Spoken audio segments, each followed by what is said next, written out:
In a small town on the outskirts of Lagos, where life was simple and the days passed slowly, there lived an elderly man named Baba Adewale. He was in his late 70s, a retired school teacher who had once taught half the children in the neighborhood how to read and write. Known for his calm spirit and gentle laughter, Baba Adewale was respected, loved, and cherished by many. But something was wrong. His body had begun to change. He was losing weight drastically. His once energetic steps slowed to painful shuffles, and a sharp cough rattled his chest day and night. At first, he thought it was just the years catching up with him. But the pain grew worse until finally, he was taken to the hospital. The doctors ran their tests, and when they returned, their faces told the story before their mouths opened. Their voices were heavy with pity as they delivered the verdict. "It is cancer, stage 4. The words pierced him like a knife. Stage 4, the last stage, the one few ever returned from. The news spread quickly. People came to visit, but instead of encouragement, many brought fear and hopelessness. Some stood by his bed and whispered, 'Ah, Baba, it is well.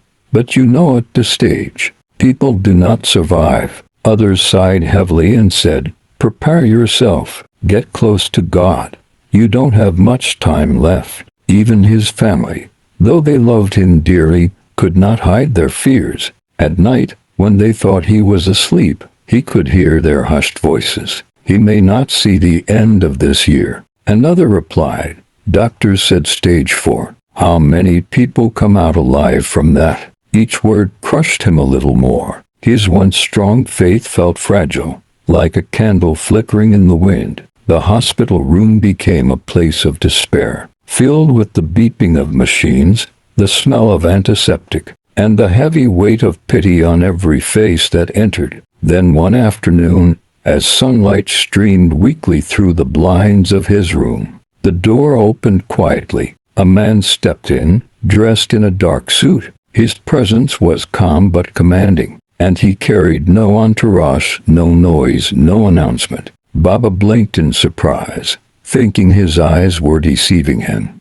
But no, it was real. Standing before him was Bishop David Oyedepo. The old man's lips trembled. "Is this truly the bishop?" he whispered. Oyedepo smiled gently, walking closer until he sat by the bedside. "Baba Adewale," he said softly, "I heard about you, and I came to pray with you." Tears welled in Baba's eyes. He had not expected anyone, let alone someone of such renown, to come and sit by his side. Oyedepo took his trembling hands into his own, and looked him in the eyes with a fatherly calm. "People may say you will die," the bishop said, "but what matters is what God has said. He is the author of life, not men." The room felt different in that moment. The weight of despair seemed to lift, replaced by a quiet presence of hope.